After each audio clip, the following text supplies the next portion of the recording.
hindi pa rin ito maipaliwanag sa kanya ng maayos. Sabi ko, ano ba to? Kada tanong ko, nag-hold ng call. At dahil di ako masagot, binabaan na lang ako.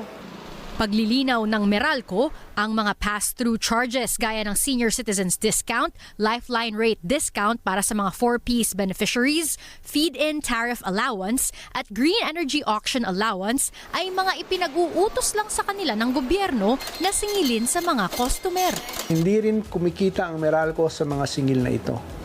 Ang lahat ng ito ay mandated ng pamahalaan. Ang mga ito ay pass-through charges na sinisingil ng lahat ng distribution utility at electric cooperative sa bansa, hindi lamang po sa Meralco. Ayon sa Energy Regulatory Commission, ginagamit ang nalilikom na pondo rito para malibre o madiskwentuhan ang bill ng mga mahihirap at senior citizens. Habang ang FIT